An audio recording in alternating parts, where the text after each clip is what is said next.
नमस्कार दोस्तों, आज के इस वीडियो में हम जानेंगे LBSNAA क्या होता है, इसका फुल फॉर्म क्या है, हिंदी में इसे क्या कहा जाता है, इसका मोटो क्या है, इसकी स्थापना कब हुई थी, LBSNAA कहां पर है और सबसे जरूरी सवाल LBSNAA पर क्या होता है। LBSNAA से जुड़े ऐसे कई इंपॉर्टेंट सवाल हैं जिनके बारे में आज की इस वीडियो में हम बात करने वाले हैं, ताकि LBSNAA से जुड़ा आपका हर एक डाउट क्लियर हो सके। तो चलिए दोस्तों, ज़्यादा बात ना करते हुए वीडियो को स्टार्ट करते हैं और जानते हैं LBSNAA क्या होता है। आपने नोटिस किया होगा, अक्सर यूपीएससी की परीक्षा के साथ ही LBSNAA का नाम जोड़ा जाता है। दरअसल यूपीएससी को देश की सबसे कठिन परीक्षा कहा जाता है, क्योंकि इस परीक्षा को क्रैक करने वाले सिविल सर्वेंट के कंधों पर देश की अहम जिम्मेदारी आ जाती है। इसी वजह से यूपीएससी क्रैक करने के बाद भी कैंडिडेट्स को सख्त ट्रेनिंग से गुजरना पड़ता है, और LBSNAA वही जगह है जहां पर इन कैंडिडेट्स को ट्रेनिंग दी जाती है। यानी सरल शब्दों में समझे तो LBSNAA भारत में सिविल सेवकों के लिए एक ट्रेनिंग इंस्टीट्यूट है। चलिए अब जानते हैं LBSNAA का फुल फॉर्म क्या है। LBSNAA का full form Lal Bahadur Shastri National Academy of administration है। इसे हिंदी में लाल बहादुर शास्त्री राष्ट्रीय प्रशासन अकादमी कहा जाता है। अब जानते हैं LBSNAA की स्थापना कब हुई थी। LBSNAA की स्थापना 15 अप्रैल साल 1958 को तत्कालीन केंद्रीय गृह मंत्री पंडित गोविंद वल्लभ पंत द्वारा की गई थी। उस समय इस अकादमी का नाम नेशनल एकेडमी ऑफ एडमिनिस्ट्रेशन रखा गया था, लेकिन साल 1972 में इसका नाम बदलकर लाल बहादुर शास्त्री अकादमी ऑफ एडमिनिस्ट्रेशन कर दिया गया। हालांकि इसके बाद साल 1973 में इसके नाम के साथ नेशनल शब्द भी जोड़ दिया गया, जिससे इसका नाम Lal Bahadur Shastri National Academy of Administration हो गया, और आज की डेट में भी हम इसे इसी नाम से जानते हैं। आइए जानते हैं LBSNAA कहाँ है। LBSNAA यानी Lal Bahadur Shastri National Academy of Administration Uttarakhand से लगभग 30 किलोमीटर दूर मसूरी शहर में स्थित है। अगर बात करें LBSNAA का मेन उद्देश्य क्या है, जैसा कि मैं आपको पहले बता चुकी हूँ, LBSNAA का मेन उद्देश्य इंडियन एडमिनिस्ट्रेटिव सर्विस यानी भारतीय प्रशासनिक सेवा के सिविल सर्विसेज ऑफिसर्स को ट्रेन करना है। आइए अब जानते हैं LBSNAA का मोटो क्या है। LBSNAA का मोटो शील परम भूषणम है। अंग्रेजी में इसे character is the highest virtue कहते हैं, और हिंदी में इसका मतलब चरित्र सबसे बड़ा गुण है। चलिए अब सबसे इंपॉर्टेंट सवाल पर चलते हैं, LBSNAA में ट्रेनिंग कैसे होती है। LBSNAA में ट्रेनिंग के लिए आने वाले कैंडिडेट्स को सबसे पहले 3 महीने का फाउंडेशन कोर्स करना होता है। इस दौरान यूपीएससी एग्जाम में सेलेक्ट हुए सभी कैंडिडेट्स, जिसमें IAS, IFS, IPS शामिल होते हैं, उन्हें एक साथ ट्रेनिंग दी जाती है। इस कोर्स में सभी को बेसिक एडमिनिस्ट्रेटिव स्किल के साथ मेंटल और फिजिकल ट्रेनिंग दी जाती है। इसके साथ ही इसमें हिमालय की कठिन ट्रैकिंग, इंडिया डे और विलेज विजिट जैसी एक्टिविटीज भी शामिल होती है। इस दौरान ट्रेनी ऑफिसर्स को किसी गांव में जाकर वहां 7 दिन रहकर गांव की जिंदगी के हर पहलू को बारीकी से समझना होता है। फाउंडेशन कोर्स खत्म होने के बाद ट्रेनी IPS ऑफिसर्स को आगे की ट्रेनिंग के लिए हैदराबाद स्थित सरदार वल्लभ भाई पटेल राष्ट्रीय पुलिस अकादमी में भेजा जाता है, और LBSNAA में सिर्फ ट्रेनी IAS ऑफिसर रहते हैं। फिर शुरू होती है उनकी प्रोफेशनल ट्रेनिंग। इसमें एडमिनिस्ट्रेशन और गवर्नेंस के हर सेक्टर पर मॉड्यूल होते हैं।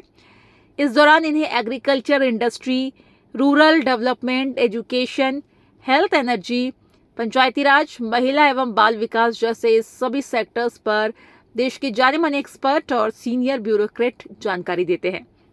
इस ट्रेनिंग के दौरान स्थानीय भाषा भी सिखाई जाती है। जैसे अगर किसी ट्रेनी को साउथ के किसी राज्य का कैडर अलॉट हुआ है, तो उसे वहां की स्थानीय भाषा सिखाई जाएगी। इस दौरान इन दोनों अफसरों को 2 महीने का विंटर स्टडी टूर कराया जाता है। इस टूर के दौरान ये राज्यों की राजनीति और संस्कृति को समझते हैं। साथ ही भारत के राष्ट्रपति, उपराष्ट्रपति, प्रधानमंत्री से भी मुलाकात करते हैं। फील्ड ट्रेनिंग में मिलती है बारीक जानकारी। प्रोफेशनल ट्रेनिंग पूरी होने के बाद इन ट्रेनिंग ऑफिसर को किसी एक जिले में असिस्टेंट कलेक्टर और एग्जीक्यूटिव मजिस्ट्रेट के रूप में फील्ड ट्रेनिंग दी जाती है। यह ऑन जॉब ट्रेनिंग होती है। इस दौरान ये जिला कलेक्टर के साथ रहकर 1 साल की ट्रेनिंग लेते हैं। लोगों की समस्याएं सुनना और उन्हें सुलझाना, फील्ड इंस्पेक्शन, राज्य के कानूनों, लैंड मैनेजमेंट जैसे कार्यों में महारत हासिल करते हैं। फील्ड ट्रेनिंग पूरी होने के बाद जवाहरलाल विश्वविद्यालय यानी JNU की तरफ से पब्लिक मैनेजमेंट में मास्टर्स की डिग्री दी जाती है।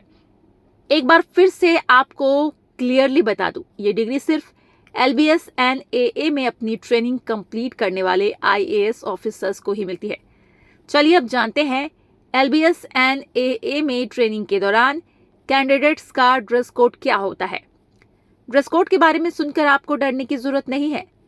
हर साल लाखों बच्चे UPSC का एग्जाम देते हैं, लेकिन उनमें से बस कुछ ही बच्चों को LBS and AA के ड्रेस को पहनने का मौका मिलता है। इसीलिए अगर ये मौका आपको मिल रहा है तो आपको खुद पर गर्व होना चाहिए। LBS and AA में ट्रेनिंग के दौरान सभी ट्रेनिंग अधिकारियों को ड्रेस कोड का पालन करना होता है। उन्हें ट्रेनिंग के समय फॉर्मल ड्रेस पहनना होता है। किसी मेल ट्रेनिंग अधिकारियों को गर्मी के दिनों में स्लीव शर्ट और पैंट्स के साथ नेकटाई लगाई होती है, जबकि सर्दियों में इन्हें full sleeve shirt pant, necktie और लेदर शूज पहनना कंपलसरी होता है। जबकि वहीं फीमेल ट्रेनिंग अधिकारियों को ट्रेनिंग के समय सलवार कमीज या साड़ी के साथ फॉर्मल सैंडल या जूते पहनना कंपलसरी होता है। LBS and AA में ट्रेनिंग अधिकारियों के लिए नियम काफी सख्त होते हैं। यहाँ मेस में खाने के लिए भी ड्रेस कोड निर्धारित होता है। यहाँ तक कि ट्रेनिंग अधिकारियों को अपने रूम के बाहर भी स्लीपर पहनने की अनुमति नहीं होती है। LBS and AA में ट्रेनिंग अधिकारियों की सुविधा के लिए सवेनियर शॉप होते हैं। इस शॉप में ट्रेनिंग के दौरान उपयोग होने वाली सभी वस्तुएं और स्टेशनरी के सामान मिलते हैं, जिसे ट्रेनिंग अधिकारी अपनी आवश्यकता के अनुसार खरीद सकते हैं। इस शॉप में मिलने वाले हर सामान पर एकेडमी का लोगो प्रिंट होता है। इसके साथ ही आपकी जानकारी के लिए बता दूं, LBS and AA में रहने के लिए ट्रेनिंग अधिकारियों को कुछ फीस भी पे करनी पड़ती है।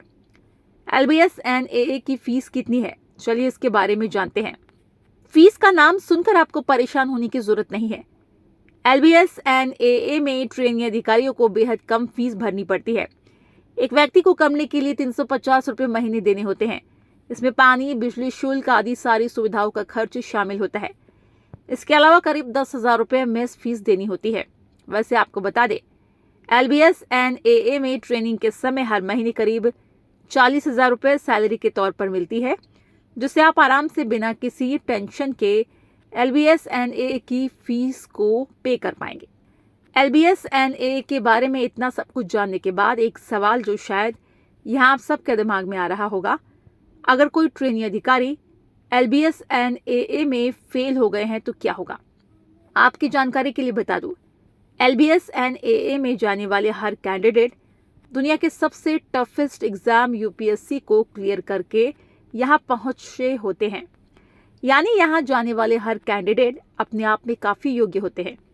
ऐसे में उनका ट्रेनिंग में फेल होने का कोई चांस नहीं होता, और यही वजह है आज तक कोई भी ट्रेनिंग अधिकारी LBS and AA की ट्रेनिंग में फेल नहीं हुआ।